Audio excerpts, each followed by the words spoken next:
Hey, what's up, guys? Isaiah from Hot Tag Wrestling, and today we are talking AEW Wrestledream 2024, a pay-per-view that was definitely better in execution than it was in build. Going into this pay-per-view, it really felt like a B-level pay-per-view. There was a lot of matches on the card that were very much TV-level matches or TV-level feuds that didn't really belong on a pay-per-view, and that sort of drug the image of the pay-per-view down a little bit.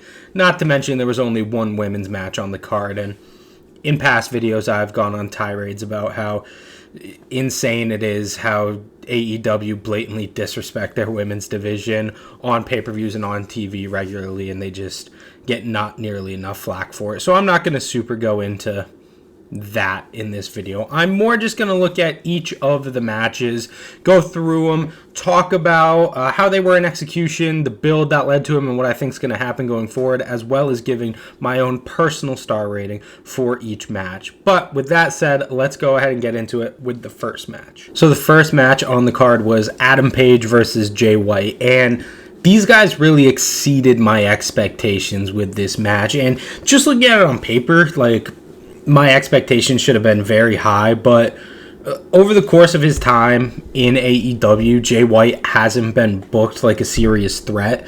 And though he's always been a very good wrestler, and those people who have the connection with him back from New Japan, which saying that is the entirety of the AEW audience would be a little bit of a stretch, but those people do have a connection and can rely on him to produce good work rate matches. And Hangman Page obviously has ingrained himself with the AEW audience as one of the top work rate guys in the company. They really put on a phenomenal match here. In terms of physicality, I have absolutely no notes. I thought it was 5-star perfect. Able to combine Hangman Page's sort of more physical brawling style that he's adopted recently with Jay White's counter wrestling was absolutely perfect. I do think there were some selling issues in this match where Page was pretty selectively selling his knee, and the same goes for Jay White and his back, where just whenever the spot demanded for it, they would sell it, but then whenever they had to hit a move of their own, they wouldn't really sell it as well. And that did take me out of it a little bit, but the action really was so good that I was able to pretty quickly get back into it. I feel like overall I really enjoyed the ending of this match, where Page was going for the buckshot lariat and got caught by Jay White into the Blade Runner. And I was honestly not expecting Jay White to win this. I was expecting this to be another step for Hangman Page on a journey to go and challenge Bryan Danielson for the AEW Championship. So seeing Jay White win, I was excited because it's sort of like, oh, this finally feels like a main event push for Jay White, which is something that's super long overdue for him in AEW. So it was a really satisfying outcome as a result, not just in the execution, but also in the booking decision. I gave it 4.5 stars because I think, wow, the selling was sort of hit or miss times. The action was absolutely awesome, and the outcome of the match I really loved. And after that on the card was Mariah May versus Willow Nightingale. Only women's match on the card, as I said before. A lot of issues with that, but we'll save it for a future video. I was worried about this match going in because it had absolutely no story going into it. And for me, Mariah May isn't one of those wrestlers who has that sort of loyalty, from me at least, to always consider her a great worker and to buy into her matches for no other reason than she's wrestling in them. Willow has that. I have that with Willow, where every time she goes out, I know she's going to give a great performance. And even if the matches might not always be, top tier amazing, her performance, she'll always give 100% into it. I don't really have that with Mariah, but these two really went out there and just gave it everything they had and really put on a great performance. And there wasn't a particularly complex story that they told. It was more just back and forth action with them building in the severity of the moves that they hit. But really, they didn't need it because there was no story for them to go off of to incorporate into the match, and anything else where like Mariah working over Willow or working a body part, something like that, I think it would have detracted from the match more than added to it. And really, if you look on paper, this is really just sort of another title defense for Mariah May and another stepping stone for Willow Nightingale on her way to eventually becoming AEW Women's Champion. So you could sort of look at it as like this forgettable, sort of inconsequential match.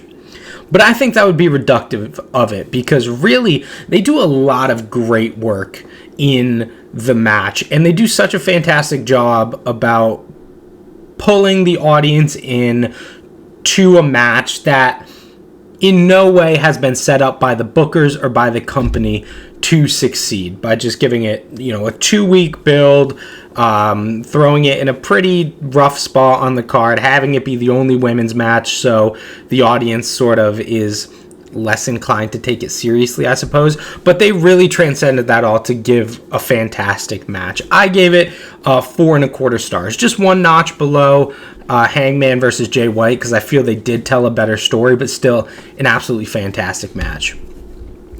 And following that, we got the TNT title match, Jack Perry taking on Katsuyori Shibata. This is one of the matches I talked about in the intro. That's a very TV match that sort of just got thrown onto pay-per-view. Because Shibata, even though he is an amazing wrestler, he hasn't been presented like a serious threat or a title contender in AEW for... Apologies. He hasn't been presented like a top-level talent for the entirety of his time in AEW.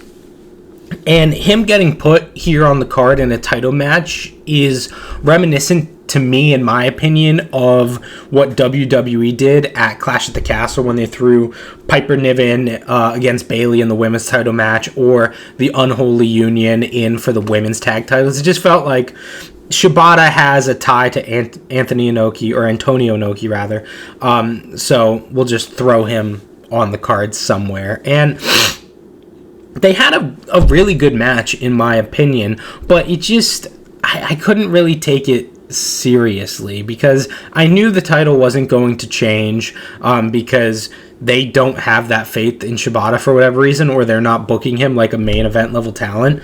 But also, Jack Perry isn't as serious a threat as Shibata is in the ring. So there's this weird dichotomy. Perry's going over, but in the fiction of the match, he's not nearly as serious a threat of Shibata. So it created this sort of weird dynamic in it. In terms of just what was happening in the ring, I did feel like this was really like old Shibata, 2016 level Shibata when he was wrestling in New Japan. It felt really good to see him as just like this dominant sort of no-selling ass kicker combined with Jack Perry's sort of sniveling little ratty heel. It was... I thought it was just pretty good though. The action never really got into a top tier or a next level because I feel like these two working together just probably didn't have it in them. Their styles don't necessarily mesh well enough to get it into that top level. And I feel like the crowd wasn't into it because, like, why would they be? This is a TV match on pay-per-view, something super skippable. So really good action throughout, not a great story, not very serious competitors. I gave it 3.75 stars because of that, because what was this doing on pay-per-view, really? So next up was probably the most anticipated match on the card for myself and other people as well. It was Will Ospreay versus Konosuke Takeshita versus Ricochet for the International Championship. And I'll get something out of the way right off the bat. I'm usually not a huge fan of these sort of indie-rific, cocaine thriller, spot fest kind of matches.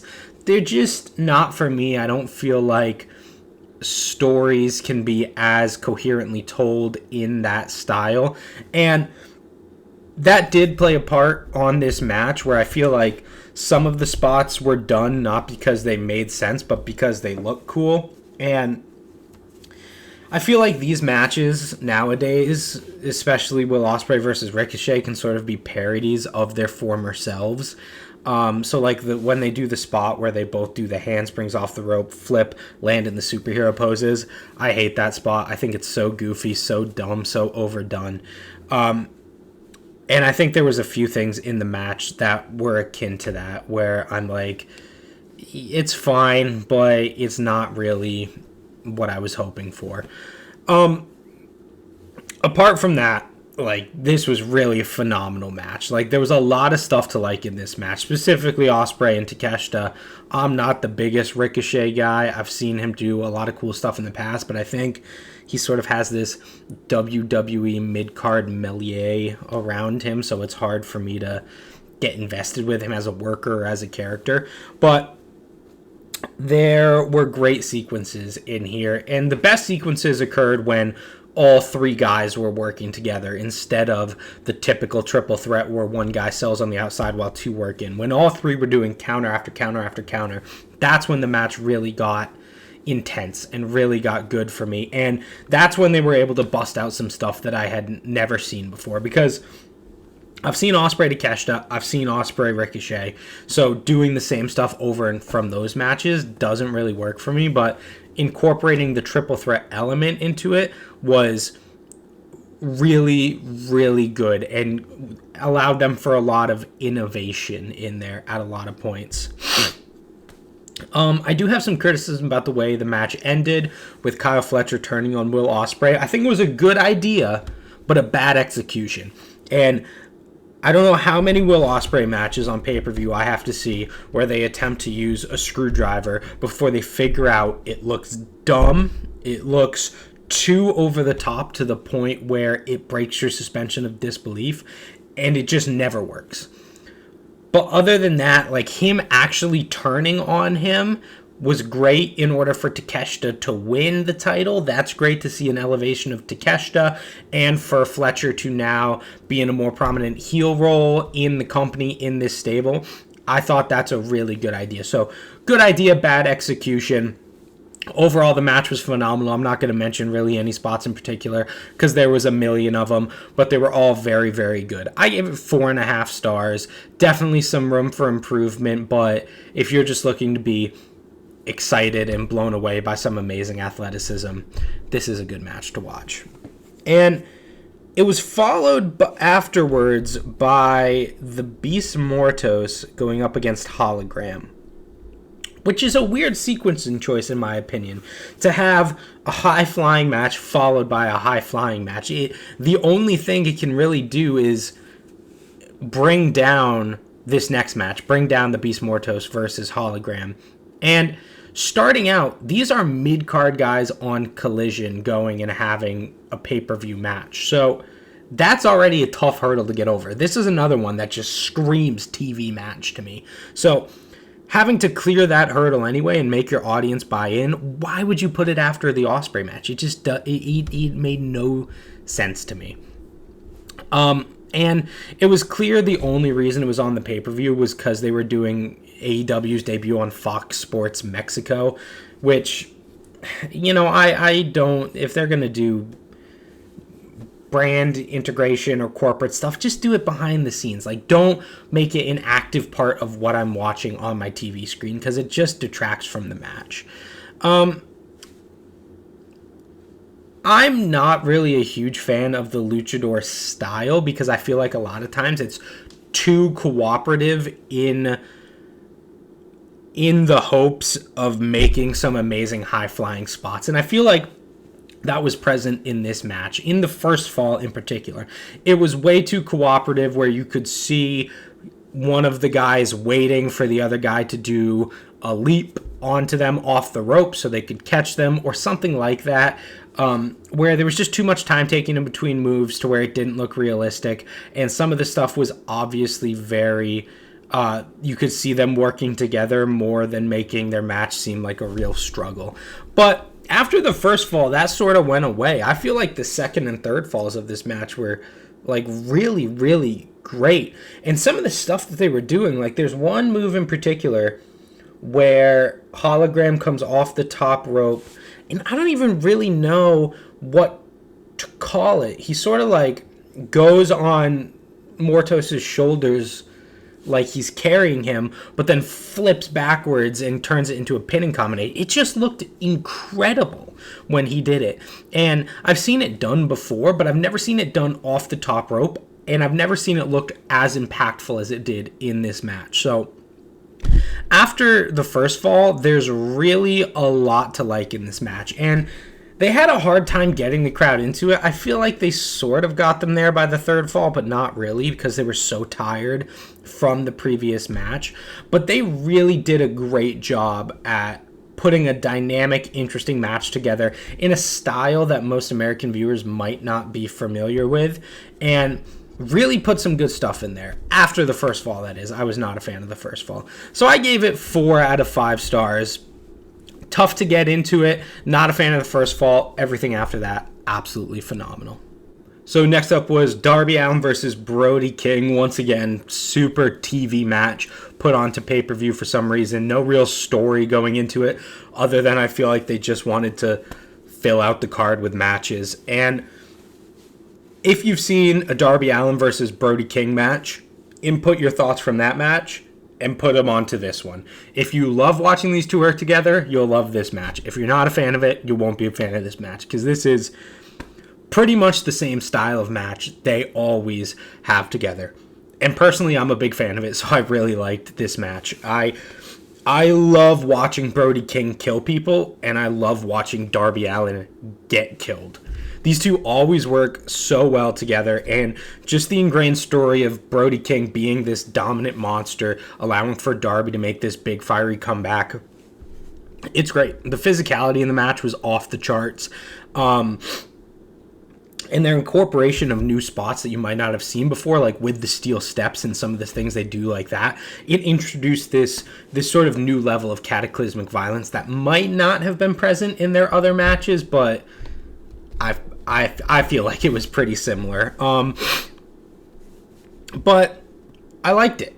You know, I think it was a 4-star match. Nothing you haven't seen before, but it's Brody King versus Darby Allin, so it's always going to be awesome. No matter what. They always deliver to a certain standard. And I feel like this was probably the ceiling for a match that these two could have. So I don't need to see it again for a while. It was fine.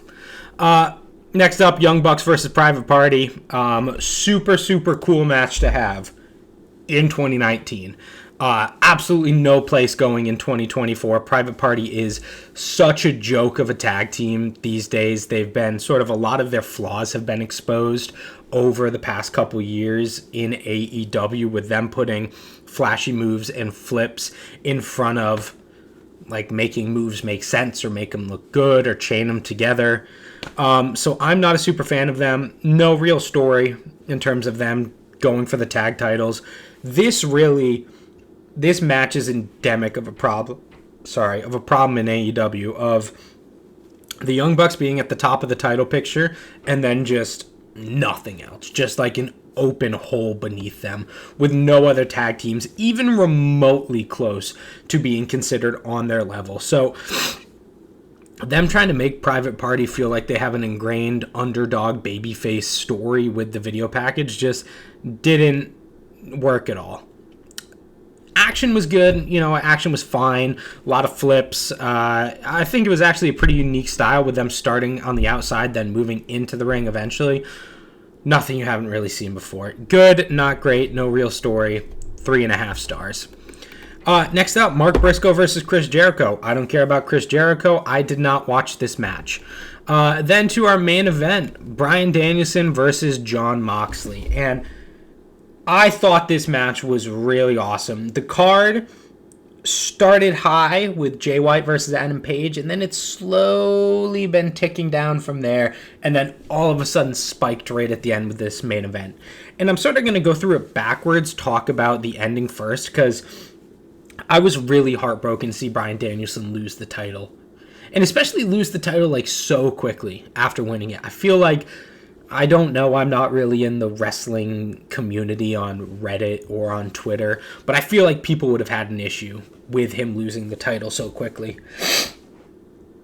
I feel like there were so many more stories that you could have told, and I don't know if he dropped the title because of injury or because he was looking to wrap it up, so this was sort of just like, hey, we'll throw the title on you for a month just as sort of a thank you for being one of the greatest of all time.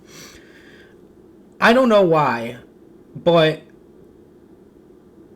I just feel like there was so much more they could have done. A rematch with Paige, a rematch with Ospreay, facing people who he hasn't faced in big time matches before, like Takeshita, or now doing an elevation of the Daniel Garcia matches from the past. I feel like there was just so much more, and I don't know why he dropped the title so quickly. There's probably a reason behind it, like a backstage reason. Maybe he was injured or something. I'm not sure. I would assume that's why. So I'm a little sad about that, but I feel like the story they told almost justified it a little bit, with now Wheeler joining the BCC, Moxley having the top title, and now they're like the new dominant faction who's going to run AEW. And it's a little weird because that already exists with the Elite, and now it's sort of like, well, what is the Elite doing if they're not the top dominant faction? But I think there's an interesting story that can be told going forward. In terms of action, I thought it was really great for pretty much the entirety of it. Jon Moxley selling in his big matches is too cartoony, bad guy, tough guy, where he gets hit in the jaw and he just sort of goes, oh yeah, like he's like enjoying it and ready to go for another one. It's too over the top, and it doesn't really work, and it detracted from a lot of points in the match for me, because this really was a brawl of a match, a lot of it taking place on the outside. So that being such a prominent piece of the match did draw it back for me a little bit. But in terms of just the action, I thought the physicality was all great. Bryan Danielson looked absolutely great. Everything he did was awesome. And Jon Moxley, when he was on the offense, also looked really great. And I think this match really did a good job about setting Jon Moxley up to be this super tough top heel of the company going forward, because it's not like he cheated to win at the end. I mean, Marina Shafir was there helping him throughout the course of the match, but it's not like he won off a ref bump or an interference or something like that. He just beat Danielson. He kicked out of a Busaiku knee 3 times during the match. So it really did an effective job about making him look like super dangerous, super tough, the next top guy in AEW. And that's what it was supposed to do. That's what the function of this match was supposed to be. Get Jon Moxley over as the next top big bad heel by both making him look like a badass in the course of the match, and also based on the booking decision, based off of him going over Danielson. Now the audience will have heat with him because he took the title off of their favorite babyface so soon after he won it. So I feel like it does work, and it is a good story beat, and not only that, it was expressed through the action of the match. So I gave it 4.5 stars, the same I gave the opener. Really great match, definitely worth your time to go see if you have not already. And those are my thoughts on the pay-per-view. Overall, I thought it was a really good show. Most of the matches were very good, and over deliveries from things that were not properly set up to be pay-per-view matches, like Shibata, Mortos versus Hologram, Private Party, Jericho versus Briscoe, only one women's match on the card. There was a lot going into the show that could have made it feel like a B-level pay-per-view. And it did. Like, I'm not going to say it didn't, but it did. But the action throughout the majority of the card was very good and did justify a lot of the stuff in terms of its placement on the card. But maybe you disagree. Let me know down in the comments. Let me know what you thought of the pay-per-view overall. What was the best match on the card? Personally, I would say it was the main event, but some people probably disagree with me. Some people think it was Will Ospreay, I'm sure, or the opener, Hangman versus Jay White. People probably love that match. Let me know what you thought down in the comments below. If you enjoyed the video, please leave a like, please leave a subscribe so you can stay updated for future content coming out. I have been Isaiah from Hot Tag Wrestling. Thank you very much for watching, and I'll see you next time.